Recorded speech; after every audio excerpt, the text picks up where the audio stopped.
Olá, pessoal, boa noite, pessoal que está entrando. Eu sou a doutora Rosália, estou aguardando aqui os demais participantes. Daqui a pouco já vão chegar aí doutora Carolina e doutora Adriano. Oi, Mari. Pessoal que está entrando, boa noite para todo mundo. Já já nós vamos começar aqui nossa live. Olá, Larissa. Olá, vamos ver, doutor Adriano.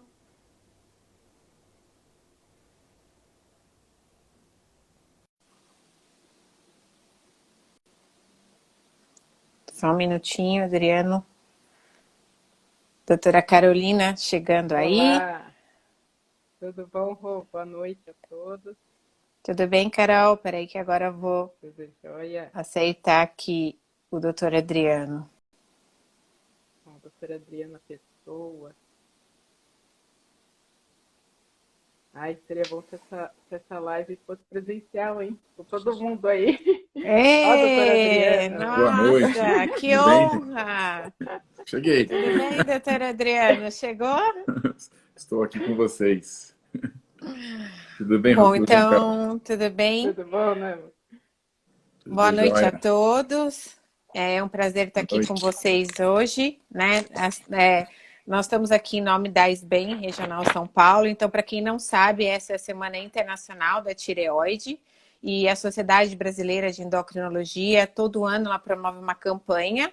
É uma campanha informativa com o intuito de passar informações confiáveis, né, o máximo possível para a população.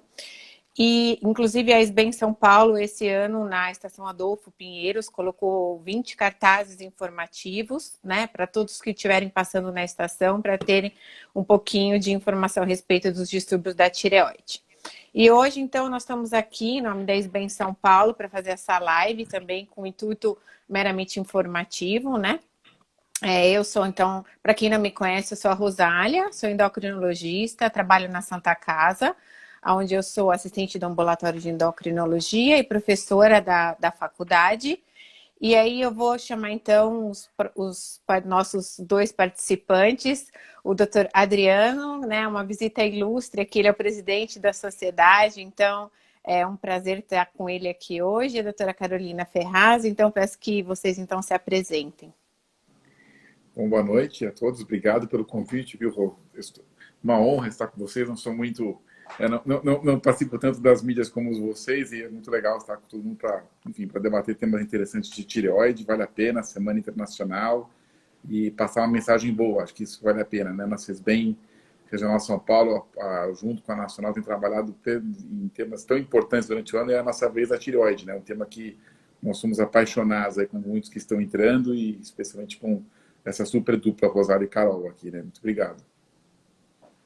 Bom, eu sou a Carolina Ferraz, eu faço parte aí, junto com os dois, do grupo da Santa Casa de tireoide. E eu sou uma das responsáveis pela campanha de tireoide, faço parte da comissão de campanhas da SBEM Nacional. Então, uma das que ficou responsável aí pela campanha da tireoide. Então, a gente resolveu organizar também pela SBEM São Paulo uma live.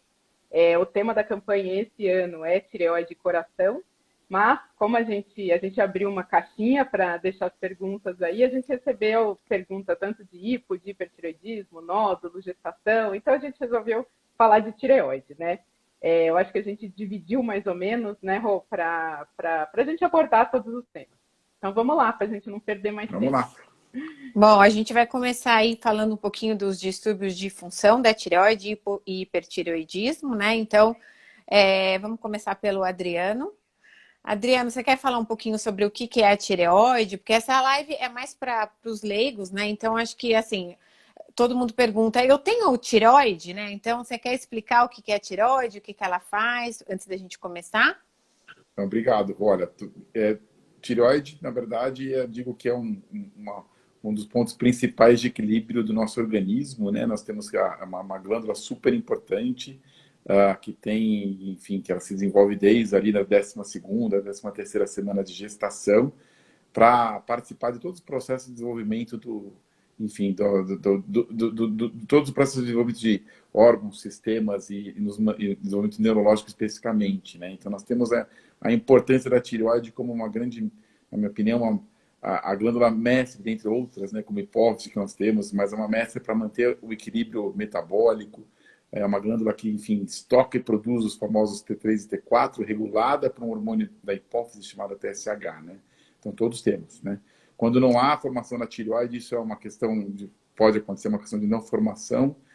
Nós chamamos de hipotireoidismo congênito. Isso é detectado logo nas primeiras horas ou nos primeiros dias de nascimento. É uma condição rara, o hipocongênito.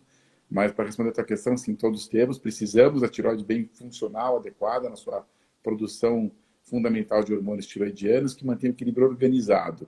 Então, ela tem um papel na produção do T3 e T4, papel no desenvolvimento neurológico e funcionamento adequado de todos os sistemas do organismo, desde o nascimento, né? Desde, na verdade, da gestação, do desenvolvimento durante a gestação. Então, E existem Adriano, situações raras que podem alterar a sua formação, mas todos temos que ter tireoide funcional. então uma das perguntas foi: é possível nascer sem tireoide? É raro, mas é possível, né? É uma das principais causas do que a gente chama de hipotireoidismo congênito, né? Então, a não formação adequada, seja não formação parcial ou mesmo a formação não completa da tireoide, é uma causa de hipotireoidismo congênito, a não formação. É raro e isso é muito importante, né? Se tem todos os programas universais para detectar não o hipotireoidismo congênito e, consequentemente, a causa, né? Por exemplo, a não formação da tireoide, com o teste do pezinho, né? Que a gente faz ali 48, 72 horas após o nascimento, é obrigatório.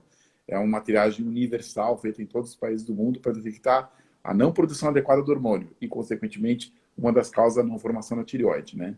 Então, isso pode acontecer. Respondendo a sua pergunta, é a triagem universal do hipotireoidismo congênito. E a tireoide, assim, né? O T3 e o T4 é um hormônio do metabolismo, então a gente até fala, ela funciona literalmente do fio do cabelo até a unha do pé, né? Ela tem receptor, então esse hormônio vai agir em tudo quanto é lugar, coração, intestino, pele, na parte de regulação térmica, desenvolvimento cerebral, tudo. Então, Adriano, quando que você acha que, assim, quais são os principais sintomas ou quando que essa glândula parece estar desregulada? O que a pessoa vai pensar que está a glândula, que o problema possa ser na tireoide? Então, passando para a vida mais adulta, né, não falando tanto no foco do hipotireoidismo congênito, existe sim, acho que a tireoide ela ganhou muito mais destaque e importância nas últimas décadas, porque hoje nós sabemos que, claro, tem toda essa função do metabolismo, mas há uma conversa muito assim, específica do equilíbrio do hormônio tireoidiano com tudo que a gente pode imaginar, né? Como a Carol bem falou, da unha, do cabelo, da pele, do funcionamento intestinal, da parte cognitiva, do humor, quer dizer, então o equilíbrio do hormônio tireoidiano, por exemplo, a falta, o excesso, geram situações de doença, são as disfunções tireoidianas. A falta é o hipotireoidismo e o excesso é o hipertireoidismo. A principal causa são as doenças autoimunes na vida adulta e também na faixa etária pediátrica, né? Então a gente tem que suspeitar sim, por exemplo, na falta do hormônio tireoidiano de maneira manifesta ou de fato com um quadro laboratorial bem importante, nós vamos ter situações de cansaço, de sonolência, de edema, de alteração do ritmo intestinal, alteração de cabelo, de pele, não é? E também vai impactar outras coisas, desde a frequência cardíaca até o próprio colesterol. Então, a falta do hormônio tireoidiano, que é o conhecido hipotireoidismo, ele tem múltiplas faces em que a gente pode pensar e lembrar dessa condição de disfunção, né? Não basta só o cansaço, a questão do cabelo, a gente tem que pensar nos desdobramentos da falta desse hormônio para todos os sistemas, desde o sistema cardiovascular até o controle metabólico em si, como eu citei, das gorduras, que são os lípides, né? Isso é no hipotireoidismo, né? Então, tem que suspeitar, tem que pensar, né? Claro, voltando um pouco para a faixa pediátrica, por exemplo, crianças com atraso de crescimento, velocidade de crescimento reduzida, é obrigatório pensar no hipotireoidismo também na infância, ali na fase de desenvolvimento e crescimento. Então, só para a gente deixar muito claro aqui para todo mundo que está participando, que o hormônio tireoidiano é exatamente um pilar de estabilidade, não só metabólica, mas de desenvolvimento no intraútero e na vida, desenvolvimento da pediatria até a vida adulta. Então, para cada fase da vida, desde a fase gestacional até a vida mais adulta plena, nós temos que pensar sempre que pode ser disfunção da tireoide, especialmente do hipotireoidismo. O hiper é outra história, a gente pode comentar um pouquinho mais. O hiper também é uma disfunção da tireoide, em que eu tenho uma inundação de hormônio tireoidiano na circulação, gerando o oposto, né? Gerando também disfunções de vários sistemas que a gente comentou, mas é uma outra situação específica, que é o hipertireoidismo, também uma causa muito comum, a doença de Graves, a doença autoimune. Mas tocando um pouco no hipo, né, Carol, a gente tem que pensar assim, tem que lembrar da disfunção tireoidiana, que é o hipotireoidismo, a não produção, em vários momentos da vida, do desenvolvimento do ciclo da vida, do começo da vida até a vida mais adulta e até os pacientes de outra idade, da boa idade um pouco mais avançada, né? E, Adriana, aproveitando aí também, vamos engatar uma outra pergunta, que é como se trata, então, os problemas da tireoide, né? Muita gente tem hipotireoidismo e aí a gente sabe que tem que fazer reposição do hormônio tireoidiano e aí fica com medo em relação a essa reposição, né? Pensando que esse hormônio seria, então, teria as mesmas complicações e efeitos colaterais da reposição hormonal, por exemplo, que é feita na menopausa, né? Você quer comentar um pouquinho sobre isso? Sem problema. É um tema que a gente bate muito no dia a dia da prática médica, que a reposição do hormônio tireoidiano, quando bem feita, na dose correta, ajustada para a idade, ajustada para as condições clínicas que o paciente já traz, né? Muitos pacientes têm suas condições clínicas cardiovasculares, entre outras, né?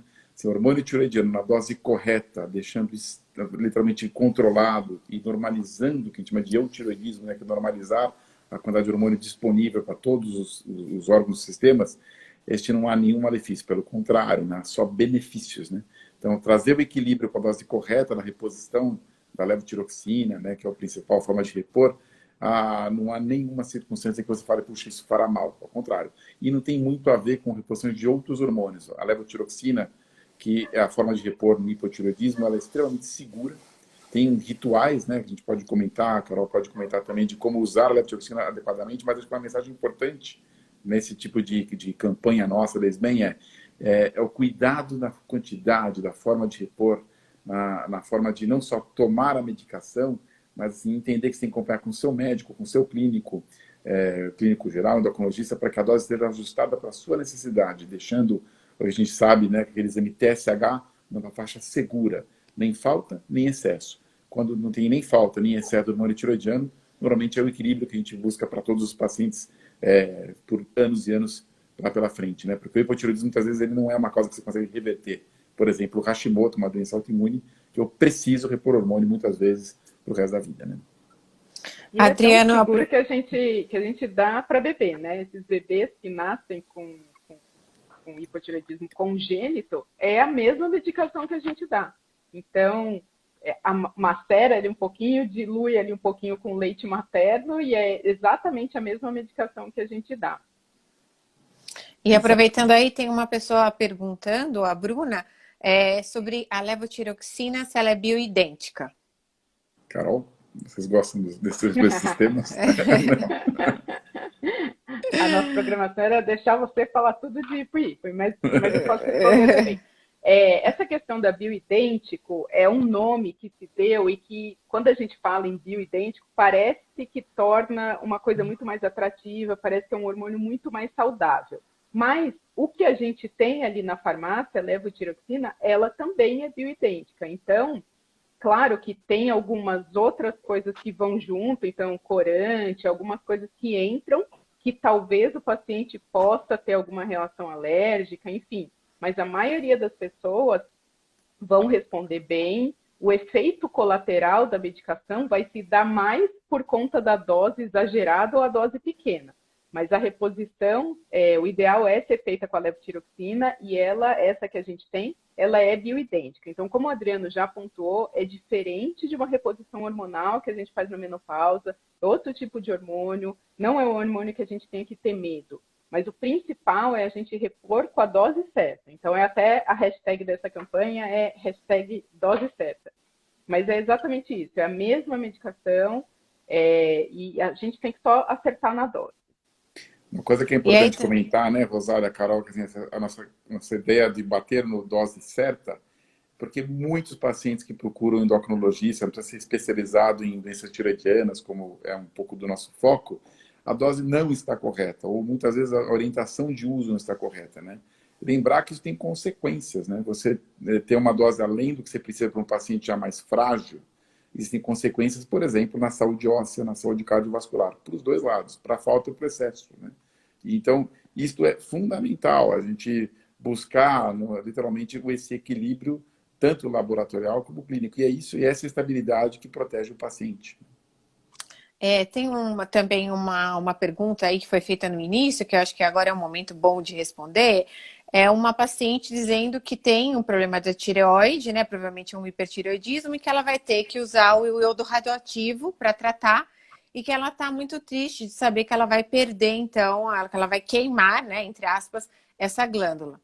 Então, quer responder, Adriano? Pode ser. A iodoterapia, especialmente para a doença de Graves, é uma alternativa do tratamento definitivo dessa doença autoimune, né? Então, só lembrar um pouquinho o conceito, né? A doença autoimune quando você gera, sim, um anticorpo contra algo que é seu, né? Contra algo que você é do seu organismo. E, infelizmente, a doença de Graves, que é uma doença, a principal causa de hipertireoidismo, é um anticorpo que gera a hiperprodução de hormônio a partir da tireoide. Né? Então, um anticorpo que vai lá e faz a tireoide produzir um monte de hormônio. A doença de Graves, ela normalmente se trata inicialmente com medicamento para equilibrar tanto o estoque como a produção, mas em alguns casos você tem que ir para o tratamento definitivo, né? Isso inclui, por exemplo, a cirurgia, alguns casos selecionados, e a iodoterapia, que lembrando que é o iodo que é incorporado na síntese do hormônio tireoidiano, e aí o iodo radioativo, esse radioisótopo, ele tem a característica de destruir sim os folículos tireoidianos, é uma forma de tratar em definitivo. Realmente, a maioria dos casos em que você vai para a iodoterapia, você acaba chegando no hipotireoidismo, né? Não é o que se deseja, seria o ideal, mas a maioria dos casos acaba evoluindo para o hipotireoidismo. Há uma redução do volume da glândula, o hipotireoidismo está definitivo.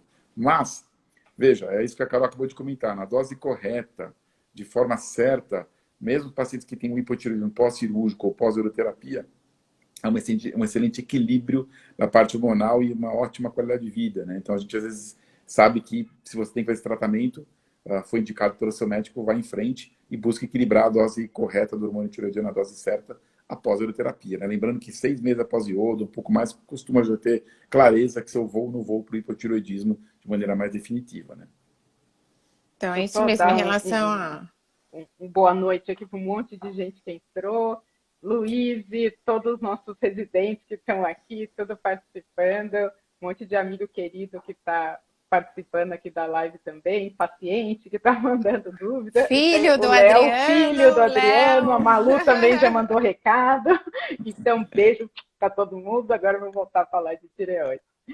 Teve uma pergunta aqui muito importante, que eu acho que o Aldo que fez, em relação ao uso da levotiroxina genérica. Rô, você quer responder? Se o uso do genérico, da levotiroxina genérica, ela é também segura e você ficar mudando de marca, qual que é o problema? Isso vai prejudicar o controle? Existe diferença de biodisponibilidade da levotiroxina, do genérico, do Synthroid, do Puran, do Eutirox? Qual que é a diferença entre essas levotiroxinas? Então, na verdade, a gente sabe que existe, sim, entre elas, né, uma diferença. E o que a gente pede para os pacientes é que a partir do momento que ele encontre a sua dose com aquela medicação, independente da marca que ele optar por usar, que o médico indicar, que ele não fique trocando. Porque existe realmente uma diferença de ação entre elas, né? A gente sabe que algumas são um pouquinho mais fortes, e normalmente é genérico um pouquinho mais fraca, então a gente acaba acertando a dose considerando que o paciente está usando aquele tipo de medicação. E aí quando ele troca de marca, ou ele passa a usar uma e aí ele vai no posto pegar outra, ou ele vai na farmácia, está mais em conta, ele opta por pegar outra marca, a gente acaba às vezes tendo que reajustar a dose. Mas é porque o paciente ele trocou de marca, então a gente pede sempre para que, a partir do momento que ele opte por usar um específico, ele continue usando sempre essa mesma. Mas não é ruim usar o genérico, desde que ele acerte a sua dose com o genérico e ponto final. Em relação Às a vezes, só rapidinho. rapidinho, Rô, às vezes a biodisponibilidade é um pouquinho menor e aí, quando ele troca de marca, a gente realmente só tem que diminuir um pouquinho. O que pode acontecer é alguns dessas marcas, quando tem lactose, um paciente que tem uma intolerância realmente muito grave à lactose, às vezes não absorve muito bem a medicação. Então, você mudar para uma outra marca pode ser uma tentativa boa. Então, por exemplo, eu estava com uma paciente que ela já estava com uma dose alta de Synthroid, que tem a lactose, e a gente já estava quase chegando em 200 microgramas e não resolvia.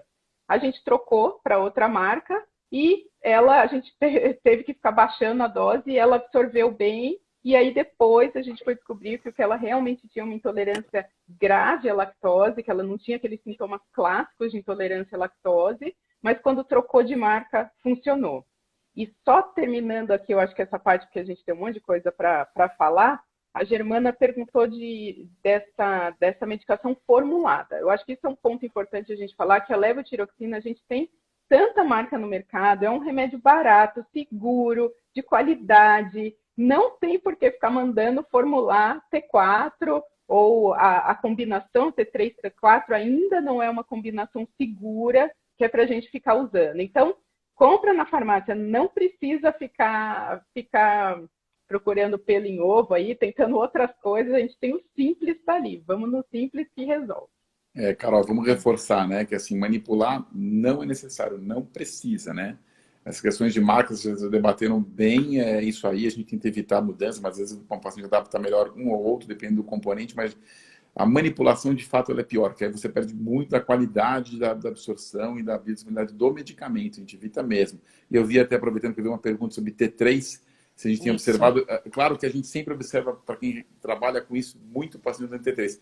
Eu tenho essa impressão também, alguém mandou escrita que voltou um pouco mais de T3 manipulado, talvez nos últimos meses, mas pode ser uma coisa absolutamente, uma constatação não clara do que está acontecendo como tendência. Isso que a Carol acabou de comentar, gente, não é a recomendação, existem trials, pesquisas tentando fazer agora um trial combinado, de fato, de T3 com T4, mas ele está naquela fase ainda de teste de medicamentos, porque o T3, de fato, ele tem uma disponibilidade muito mais baixa, então você nem consegue dispor ele adequadamente, não tem estabilidade. Então, a gente passa muito claro que não só não manipular e não manipular o T3 e não usar o T3, que as consequências cardiovasculares são maiores, né? E as doses ainda são pouquíssimas estudadas, a gente evita mesmo, né? É T4 mesmo, levotiroxina. E ainda mais, eu acho que é importante falar que a manipulação do T3 ela é extremamente perigosa porque ela é em micrograma, é uma quantidade muito pequenininha. Então, na hora da manipulação, se essa micrograma ela foi manipulada em miligramas, pode causar um desastre do ponto de vista de arritmia, né, de problema cardiovascular. Então, assim, é muito perigoso mesmo, principalmente a manipulação do T3, tá? Então, para quem estiver usando alguma fórmula, sempre presta atenção, porque às vezes você acaba manipulando e nem sabendo que tem hormônio tiroidiano na fórmula. Então, um alerta aí para quem vai manipular qualquer medicação, sempre saber o que está manipulando e prestar atenção em relação ao hormônio tiroidiano. E isso do micrograma e miligrama é exatamente o cuidado, né? Consequências gravíssimas no erro de manipulação, né? Por isso, não manipular hormônio tiroidiano. Vamos falar um pouquinho de Hashimoto, antes de a gente ir para o nódulo. Eu acho que o Hashimoto tem uma questão muito, assim, que a gente também tem visto muito por aí, sobre cura de Hashimoto. Tem cursos que a gente vê por aí sobre cura do Hashimoto fazendo um certo tipo de dieta. Então, queria que ou a Rô ou o Adriano comentasse assim, no que a dieta pode melhorar a tireoide e se existe cura de uma doença autoimune como a tireoidite de Hashimoto. Rosália, começa você dessa vez. Adriano, seu safado. Olha lá, a Luísa entrou, falou que queria só ver você rir, Rô. Olha lá, então, daqui a pouco eu já começo, Luiz. Vou rir só para você, hein? Gente, essa questão da tireoidite de Hashimoto, realmente, ela é bem polêmica, é bem controversa. Então, a gente vê aí o pessoal sugerindo, desde o uso de selênio, até o uso, por exemplo, de probióticos, de vitamina D em altas doses. Então, assim, tudo isso é bem questionado, é bem controverso. O que a gente sabe que é assim, que realmente tem que fazer, se no caso do paciente com tireoidite de Hashimoto houver evolução para hipotireoidismo, não há dúvida, não há questionamento de que esse paciente ele tem que tratar o hipotireoidismo. Quando ainda não evoluiu para hipotireoidismo, nesse processo de evolução, então aí entram todas essas indicações terapêuticas, né? Por exemplo, a vitamina D. Então, a vitamina D, eu acho que ela tem um efeito de ação na imunidade, inclusive até para o Covid, né? Estão propondo o uso de vitamina D em doses um pouco mais elevadas. Tudo bem usar vitamina D, não há problema nenhum. Inclusive, é muito interessante que o paciente ele reponha a vitamina D, que ele não fique com deficiência de vitamina D. O grande problema da vitamina D é fazer reposição, é fazer uso em excesso, porque a vitamina D ela leva a quadros de intoxicação importantes e perigosos. Então, usar vitamina D, se o paciente tiver com deficiência, é super recomendado, e se ele já tiver num nível adequado, ele tem que tomar cuidado para que isso não evolua para um quadro de intoxicação. Em relação ao selênio, a gente sabe que o selênio ele tem uma ação em diminuir os anticorpos antitiroidianos. Então, para paciente que tem tiroidite de Hashimoto, a gente sabe que o uso de selênio ele pode levar a uma redução de anticorpos. Mas o que não se sabe ao certo, que não está ainda muito bem elucidado, é se essa redução de anticorpos ela vai implicar numa melhora, numa melhora do hipotireoidismo, da evolução do hipotireoidismo a longo prazo. Então, assim, não se sabe ao certo qual seria o impacto disso, então, portanto, a gente não recomenda. Mas se as pessoas quiserem ter uma boa quantidade de selênio circulante, não precisa fazer nenhum esforço, basta comer 2 castanhas do Pará por dia, que é a quantidade de selênio recomendada. E em relação bem, né? Você já salva a sua tireoide. Então, a gente vê muita formulação com zinco, selênio. A quantidade de zinco que a gente precisa para a tireoide funcionar é o que a gente encontra em feijão, é o que a gente encontra em lentilha, o selênio na castanha, como a Rô falou. Então, não precisa de milagre para fazer a tireoide funcionar bem. Basta a gente comer bem, né? Comer direito, evitar tudo quanto é industrializado, não vai fazer bem, não só para a sua tireoide, mas para o resto do corpo, né, Rô? E lembrando, né, gente, que tanto na vitamina D como no selênio, especialmente manipulado, tem intoxicação dos dois lados, né? Então, isso é muito... Existe intoxicação por selênio, selenose, isso é uma coisa rara, mas existe, né? E, de fato, lá nos trabalhos assim, um pouco mais antigos mostravam que no Hashimoto, que é uma doença autoimune super comum e ela, de fato, ela é vista por muitos clínicos, né? Existia a questão do selênio baixar o anticorpo TPO, que eu vejo que alguns citam ou escrevem aqui, né? Então, de fato, ela tem uma questão aí na ortopedia de Graves, que a Ivana está citando agora, na ortopedia moderada, doença moderada. Mas, cuidado, porque para o Hashimoto em si, né, quando você tem aquela fase aí, instaurada de hipotireoidismo, reposição, longo tempo, não há, dificilmente você reverte, né? Ou, aliás, isso não acontece. É importante falar que o que eu mais observo, a Rosália comentou isso muito bem, é antes de você ter a doença autoimune, você pode ter em vários momentos ou fases. Você pode ter um momento que você não produz hormônio de maneira suficiente, mas está lá o anticorpo presente. E aí, alguns criam tratamentos para você preservar ou manter. Isso nunca foi comprovado como eficiente, né? E muitos tratam com hormônio tiroidiano antes da hora. E aí gera o hipertiroidismo, né? Quer dizer, gera o hipertiroidismo exógeno, ou ofertado de maneira, no momento, inadequado. Então, é um super cuidado para quem tem tiroide de Hashimoto, o momento certo de tratar é visto pelo seu clínico, pelo teu quadro clínico, pelo teu sistema, e apoiado no laboratório. Evitar o tratamento desnecessário em momentos inadequados, e realmente nenhum deles consegue reverter o Hashimoto. Infelizmente, é uma doença autoimune que você não consegue ter uma plena reversão, né? Mas existem histórias por aí de pessoas que têm doenças mais leves, mas de fato são diferentes momentos que você pode estudar. O selênio, de fato, é o elemento mais estudado, mas cuidado, né? Não precisa manipular, está tudo na alimentação. Adriano, quer falar um pouquinho dos probióticos? Muita gente fica perguntando se o uso do probiótico pode, então, ter interferência na evolução da tireoidite de Hashimoto. Também não tem uma evidência forte para isso, né? Probiótico para algumas outras doenças, tipo, se a gente for falar aqui de microbiota intestinal, outras questões da endocrinologia, aí sim, você tem algumas evidências um pouco melhores para diabetes, esse quadro inflamatório da obesidade visceral, ou seja, para tireoide, de fato, a gente não tem nada ainda consistente a ponto de falar que mude a sua conduta. Isso tem que ser muito claro, né?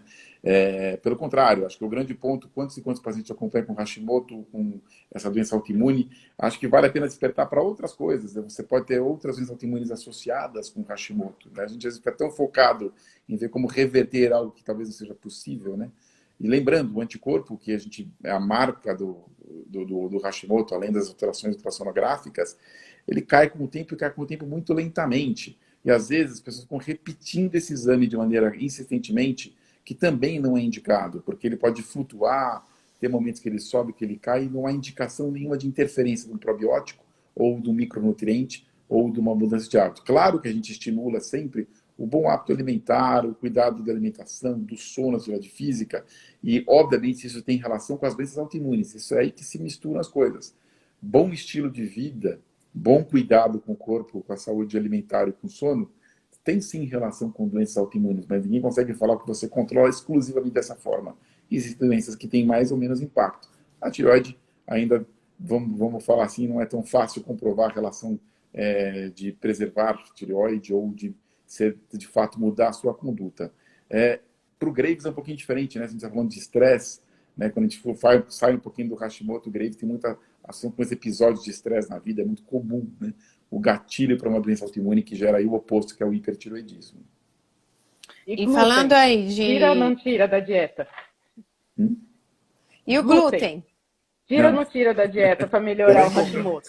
Obviamente, você vai encontrar tudo na literatura, trabalhos que mostram ali, mas não, né? Pelo contrário, a história do glúten ela é muito maior do que a tireoide, né? Assim, a história do glúten ela é muito maior como...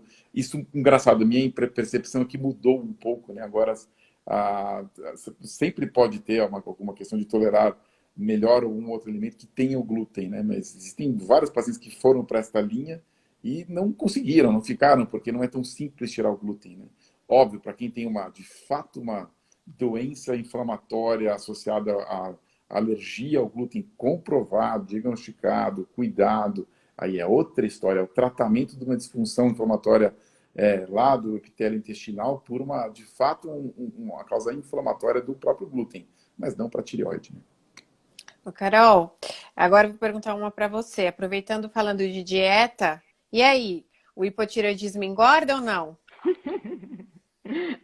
Essa é outra questão, que tadinha da tireoide. Ela é tão acusada de tanta coisa, e uma é em relação à obesidade. Então, assim, a gente sabe que o hipotireoidismo é uma diminuição, né? Os hormônios T3 e T4 têm a ver com o metabolismo, e uma das ações do T3 é justamente fazer a lipólise, que é a quebra da célula de gordura. Quando a gente tem um hipotireoidismo, está diminuída essa quebra, mas não significa que você vai ter você não vai ter obesidade por conta desse hipotireoidismo. Talvez a queima de gordura ou sua taxa metabólica possa realmente cair um pouco. A gente tem a questão da retenção de líquido, sim. Mas dizer que é uma causa de obesidade o hipotireoidismo, isso já é comprovado que não é. Às vezes acontece até o contrário, né? Os pacientes com obesidade, por conta de ação no hipotálamo, acaba até aumentando um pouquinho o TSH, e aí a gente fica naquela dúvida, o que vem antes, né? Do ovo ou a galinha? Será que o paciente engordou mais por causa daquele TSH? Mas hoje a gente sabe que é a obesidade que pode até acabar alterando esse valor do TSH. Mas não, diminui um pouco o metabolismo, pode dar retenção de líquido, mas dizer que é uma causa de obesidade, não. Inclusive teve um comentário da Bruna também, que ela diz que engordou com hipertireoidismo. Então, assim, a maior prova é isso. Realmente, pacientes com hipertireoidismo, às vezes tem um quadro de ansiedade tão exacerbado que mesmo estando com a tireoide funcionando em excesso, né, gastando mais energia, acaba conseguindo ganhar peso. Isso a gente às vezes vê, porque a ansiedade às vezes é tamanha que o paciente acaba comendo e ganhando peso. Então pode acontecer, tá? Bom, vamos lá vamos então. Dar para nódulo? Vamos, Carol. Vamos, aqui Adriana. No meu não está aparecendo mais atualização das perguntas, então eu não estou conseguindo mais ver pergunta. Vou deixar aí com vocês, para vocês verem. Não sei o que aconteceu aqui no meu. Pode deixar que eu estou vendo aqui ainda. Você está vendo aí, então, Adriano? Estou vendo. Então vocês vão vendo aí e vão fazendo as perguntas. Vamos falar de nódulo, então, de tireoide um pouquinho? Vamos, Carol. Aproveita e responde para a gente. Todo nódulo precisa de punção? Não. De jeito nenhum. Muito pelo contrário. A gente sabe que nódulo é muito comum, né? Então, se a gente fizer ultrassom aqui em todo mundo que está assistindo essa live, pelo menos aí uns 30% aí, às vezes até mais, vai achar um nódulozinho na tireoide. E o nódulo de tireoide, o que a gente tem que se preocupar mais é o quanto que esse nódulo está impactando a sua vida. Qual que é a função, ele está atrapalhando alguma coisa? Qual que é o papel, a importância clínica dele para a gente? A grande maioria não vai ter problema nenhum, vai ser um nódulo pequeno, que não vai dar problema de engasgo, não vai produzir hormônio, também não vai ser maligno. A quantidade de nódulos malignos ali é uma quantidade pequena, então de todos os nódulos que a gente encontra, 5 a 10% é nódulo maligno, que produzem hormônio também por aí. Então, a grande maioria não vai ter impacto. Então, a gente só vai tratar ou insistir na investigação através de punção, como a Rô falou, naqueles que realmente tenham suspeito, aqueles que mereçam uma investigação. E uma pergunta para vocês. Procura e o check-up para procurar nódulo de tireoide, sim ou não?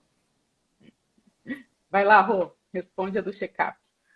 Bom, olha, o que a gente recomenda é que o paciente ele realmente procure investigar a região cervical se ele sentir alguma coisa ou se o médico, durante o exame clínico, palpar algum nódulo na região cervical. Então, não é necessário que todo mundo saia aí fazendo ultrassom de tireoide. Realmente a gente está vendo um aumento significativo no número de pedidos de ultrassom, o que tem feito, inclusive, que tem impactado no aumento da incidência de microcarcinoma da tireoide, que muitas vezes não vão ter nenhuma repercussão e que aí o paciente acaba descobrindo, que acaba indo para uma cirurgia, às vezes porque descobriu, então acaba acarretando todo um estresse, um tratamento que muitas vezes é desnecessário. Então, todo mundo pode palpar a tireoide, é um exame que é muito fácil de fazer, você pode ir na frente do espelho com um copo de água. Aqui, vai narrando o que eu vou fazendo. Isso, a Carol vai mostrar. Então, você pode ir na frente do espelho, você vai inclinar o pescoço, a cabeça um pouquinho para trás, e aí você vai tentar engolir um pouquinho de água. Então, toma um golinho de água e vai tentar engolir. Se você, na hora da deglutição, observar que nessa região aqui, é bem onde no homem tem o pomo de Adão, se você colocar o dedo bem nessa região, escorregar um pouquinho para baixo, a tireoide está bem localizada aí.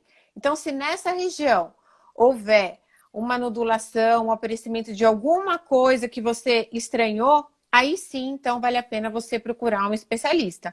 Ou mesmo durante uma consulta clínica, se o médico palpar no exame físico alguma coisa que ele não ache, que ele acha que precisa investigar, então aí sim ele deve solicitar.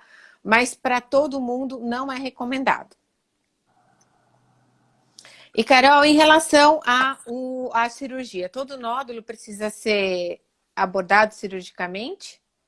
Eu acho que aí entra de novo a questão, né, do impacto clínico do nódulo, né? Quando esse nódulo ele produz hormônio, levando a um quadro de hipertireoidismo, a gente vai ter que fazer um tratamento.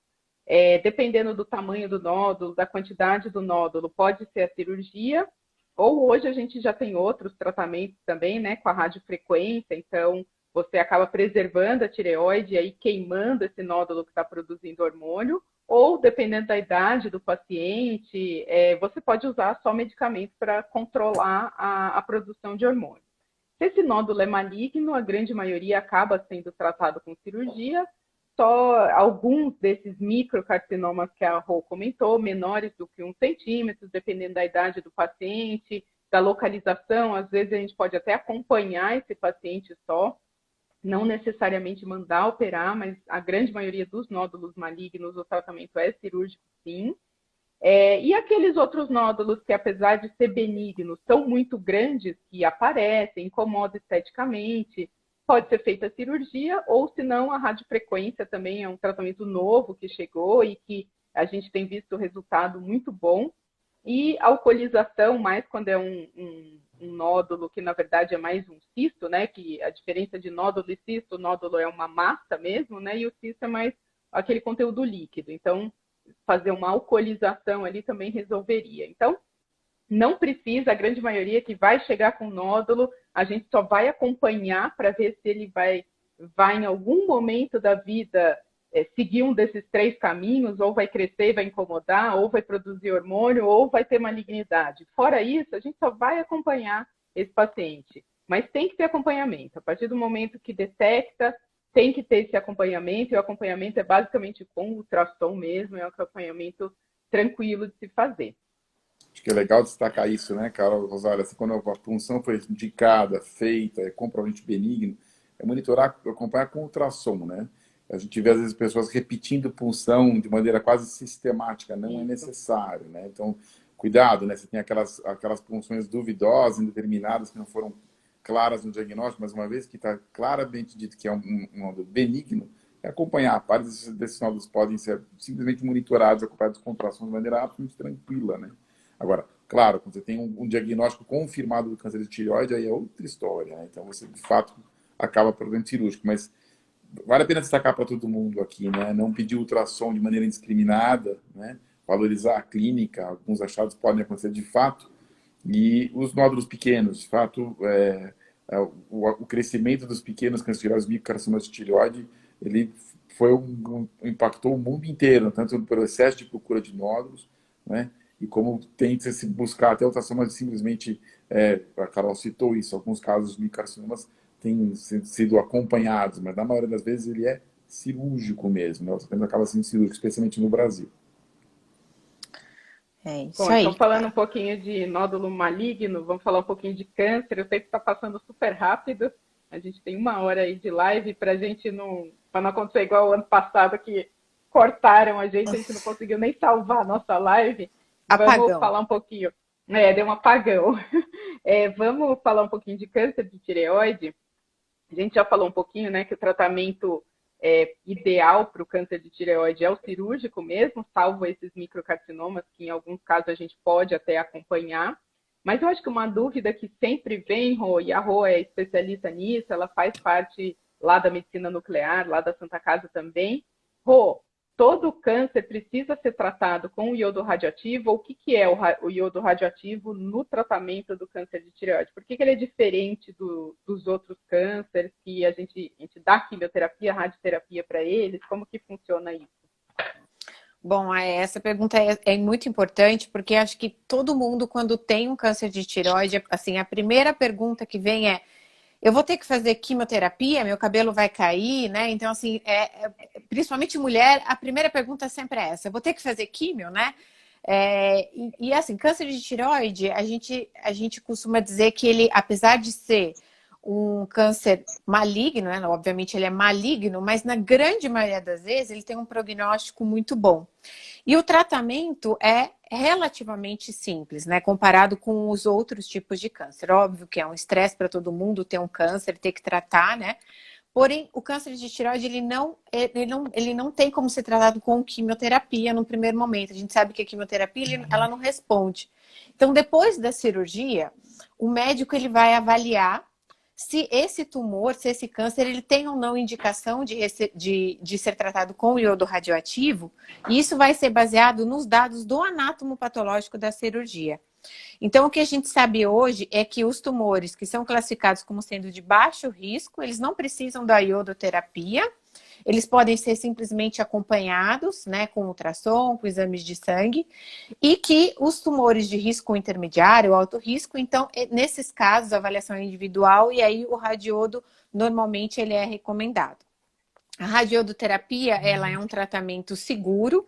O mais chato do tratamento da radioterapia, na verdade, é fazer o preparo. Então, os pacientes têm que fazer a suspensão do hormônio tiroidiano ou usar uma injeçãozinha que chama TSH recombinante.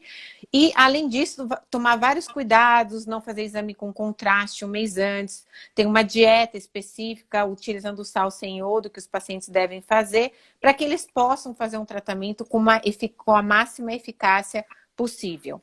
Então, esse tratamento, ele normalmente requer internação, apesar de que agora, com a pandemia, foi liberada as doses ambulatoriais, as doses mais altas ambulatorialmente, mas na grande maioria das vezes a gente acaba internando quando essa dose ela é um pouquinho mais alta. Então, a internação acho que é também uma coisa que todo mundo pergunta: como é que é o quarto do iodo? né? Se ele é aquele quarto fechado no porão do hospital, escuro, trancado, claustrofóbico, né? Então não é nada disso. Quando a gente Olha aí, precisa que o Rosário, uma paciente pergunta. Eu fiz interne. 3 vezes iodoterapia. Tem alguém comentando aqui. Sim, às vezes é necessário, né? Fazer mais de uma vez o tratamento. Mas voltando a falar do quarto, é um quarto de hospital normal. A única diferença é que esse quarto ele é todinho revestido por chumbo, porque precisa ver os cuidados em relação à radiodoproteção, né? Então ele tem, a gente passa papel filme na cama, enfim, no telefone, etc. Tudo isso para fins de cuidados de radiodoproteção, mas é um quarto normal, com janela, com porta, a porta não fica trancada, o paciente, a gente pede para que o paciente não saia do quarto, mas se ele der a louca e ele quiser sair e expor todo mundo à radiação, ele pode sair a qualquer momento. Então, ninguém vai trancar ninguém e vai fazer com que as pessoas fiquem em um lugar escuro presas, né? É relativamente bem tranquilo. E por ser radioativo, não fica verde fosforescente, não cresce rabo, não acontece nada, né? Quais seriam os efeitos colaterais do tratamento, Rô, com iodo radioativo, assim, o que mais a gente vê? E tem uma pergunta sobre infertilidade e iodo radioativo também isso. aí. Já engata isso aí. Um efeito colateral mais frequente em relação ao iodo radioativo é a cialadenite. Por quê? Porque a radiação ela vai causar todo um processo inflamatório, tanto no local onde ela vai, no remanescente cervical, onde ela vai ser captada, quanto nas glândulas salivares. Então, as glândulas salivares, elas captam o iodo radioativo, e isso acaba levando a um processo inflamatório local. E essa inflamação às vezes gera dor, então o paciente nos dias seguintes ao tratamento, eles às vezes referem um pouquinho de inchaço e dor na região cervical, e eles podem evoluir com o que a gente chama de cialadenite, né? É uma inflamação das glândulas salivares que podem acontecer até 1 ano depois do tratamento. Então, às vezes o paciente já passou 1 ano, está 6 meses depois, e aí tem uma inflamação da glândula salivar e nem lembra que ele fez o iodo radioativo, mas é um efeito colateral do iodo radioativo. Tá? Então, aí você deve procurar o médico que está tratando o seu problema da tireoide, ele vai te passar um anti-inflamatório e analgésico, e a gente trata, é bem tranquilo. Em relação à infertilidade, isso é um ponto importante, né? Inclusive, a gente está atualmente fazendo um estudo lá na Santa Casa em relação a isso.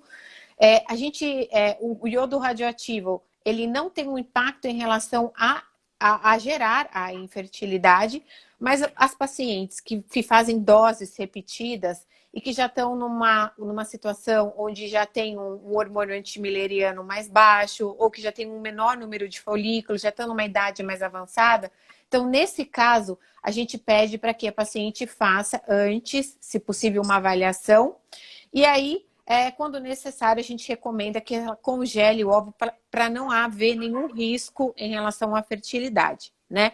Normalmente, num primeiro tratamento, esse efeito colateral a gente não vê frequentemente, o paciente pode ficar tranquilo, mas às vezes, como uma das pacientes falou aí, são necessárias várias doses, então exposição a altas doses de radiação.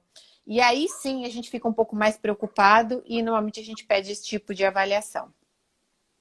E por isso que o acompanhamento do câncer a gente faz para sempre, né? Na verdade, até o controle que a gente faz com o ultrassom, se tiver tudo bem controlado, a gente dá uma espaçada mais para frente, mas tem a questão do hormônio, né? Que é uma coisa que a gente sempre vai ter que ajustar no paciente. Por isso que não é um paciente que a gente vai dar alta, é um paciente que precisa de um acompanhamento sempre, mas esse tratamento inicial muito bem feito, com a cirurgia bem indicada, um tratamento cirúrgico bem feito e a dose de iodo ali no começo consegue resolver na grande maioria dos casos, como a Rô falou, apesar de ser um câncer, né? O nome assusta, mas acaba tendo a grande maioria um bom prognóstico. Vamos falar bom lembrar, né, Carol, que aí? Assim, cirurgia e iodo, muitas vezes, quando tudo bem indicado, é a favor do paciente, né? Acho que isso que precisa deixar, ficar tão preocupado, às vezes, com os efeitos colaterais, mas, assim, no final das contas, assim, quando bem planejado o tratamento, vai exatamente para a ótima evolução do paciente, né? Vamos aproveitar os últimos. Não sei se chegou alguma pergunta aí. A Bruna está falando, as doses de iodo para câncer são com certeza maiores do que a gente dá para doença de Graves. Normalmente sim. Para a doença de Graves, a gente usa uma dose em torno, vamos só para vocês entenderem, em torno de 20, 15, 20 miliquirris, né? E para as doenças nodulares... Ah, aliás, Carol, faltou você responder essa pergunta. Quer aproveitar? Vou só terminar aqui. Você já pergunta se todo nódulo, ele não necessariamente vai alterar a função tiroidiana, ou se todo nódulo altera a função tiroidiana. Então, aqui só para... Depois a Carol vai explicar melhor, mas alguns nódulos alteram, sim, a função tiroidiana, causam hipertireoidismo, e às vezes a gente opta por tratar esses nódulos com iodo radioativo. Então, nesse caso, a gente usa uma dose um pouquinho maior, que é semelhante à dose que a gente está dando atualmente para os tumores de baixo risco, para câncer, carcinoma de baixo risco, que é em torno de 30 miliquirris. Então, é uma dose semelhante. Mas quer responder essa, Carol, em relação a nódulo? Todo nódulo altera a função tiroidiana? Eu acho que é aquilo que a gente comentou, né, da importância clínica. Um dos nódulos que podem trazer problema, o impacto clínico para a gente é o nódulo que produz hormônio. Geralmente são nódulos maiores, né? Geralmente ao redor de 2 centímetros, daí ele começa a produzir hormônio e a pessoa começa com hipertiroidismo leve. O primeiro sinal pode ser uma agitação, uma insônia ou até uma palpitação, e aí vai perceber que tem um nódulo grande, e investigando é um nódulo que está produzindo hormônio. Esse nódulo, ele não vai reverter sozinho. Então, esse nódulo, quando é um nódulo que a gente chama de nódulo tóxico, ele precisa de tratamento. E aí, ou vai ser com iodo, ou vai ser com radiofrequência, ou medicação, ou cirurgia. E hoje o que a gente faz é individualizar muito o tratamento. Tem um que é melhor que o outro? Não. Vai ser o mais adequado para cada tipo de paciente, dependendo da quantidade de nódulo, do tamanho do nódulo, da intensidade da produção hormonal. Tudo isso a gente bota na balança para definir o tratamento para esse paciente. Acho que a gente E uma já está quase no pergunta, final. rapidinho, acho que é a última pergunta, Carol. Eu ia falar de gestação. Ah, tá. Só vamos responder essa. O câncer de tireoide pode voltar? Então, é importante responder essa. Pode sim, tá?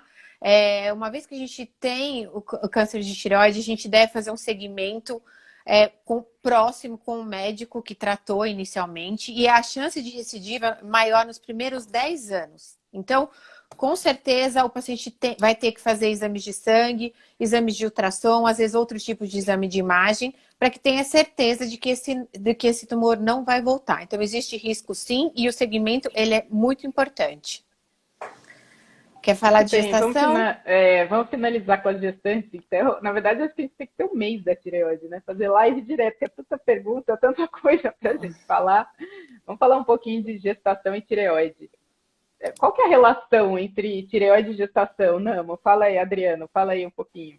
Qual que é a relação entre tireoide e gestação? Tem ligação? Não tem? Tem sim, e é muito importante que você, especialmente o paciente que já tem hipotireoidismo em tratamento, existe tantas questões de relação da boa função da tireoide, especialmente na produção adequada, sim, para funcionamento adequado para o fornecimento do hormônio tireoidiano, normalmente para o desenvolvimento ali, especialmente no primeiro trimestre. Então, focando um pouco no hipotireoidismo, né, especialmente as pacientes que foram operadas por qualquer causa, são tiraram a tireoide por completo, que a gente chama de tireoidismo total, ou o Hashimoto, que ainda tem a tireoide preservada, mas está em hipotireoidismo, é extremamente importante passar a mensagem para aquelas que já estão em hipotireoidismo.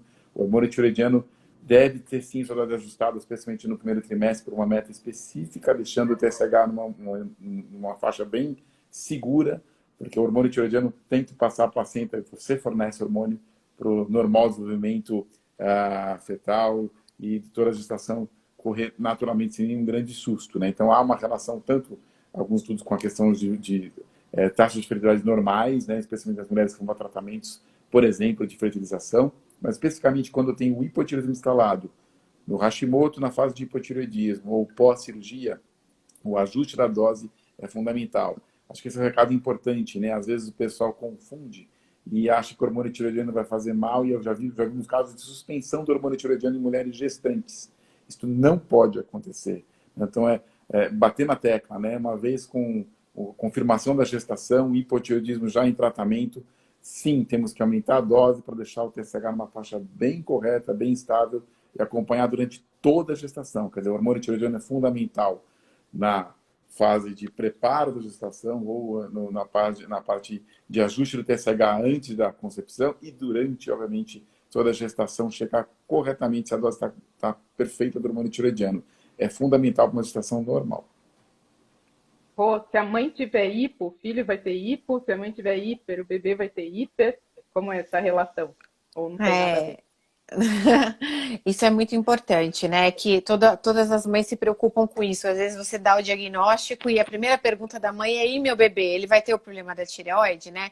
Então aí, principalmente em relação ao hipertireoidismo, se ele tiver bem controlado durante a gestação, pode até acontecer se a mãe tiver um nível de anticorpo alto, desse anticorpo acabar passando, né, para o bebê e o bebê acabar desenvolvendo um hipertireoidismo após o nascimento ali.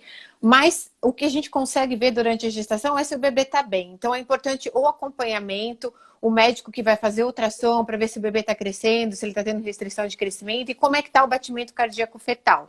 Então, desde que a mãe esteja bem compensadinha, a chance de ter alguma complicação para o bebê, se o TRAB, que é o anticorpo, não tiver um valor muito alto, ela é pequena. Em relação ao hipotireoidismo, também pode acontecer do bebê ter, mas aí a gente vale lembrar que existe o teste do pezinho, né? Que o Adriano já falou. Então, o teste do pezinho ele é fundamental para a avaliação da função tireoidiana do bebê e caso aconteça, ele vai ser diagnosticado ali mesmo na maternidade para poder receber o tratamento. Mas não necessariamente, se a mãe tem o problema da tireoide, o bebê vai ter também, tá? E caso exista esse diagnóstico, o teste do pezinho ele é capaz de diagnosticar. Rô, em 1 minuto, fala aí. Se diagnosticou um câncer de tireoide na mãe durante a gestação, opera, não opera, espera, o que a gente faz?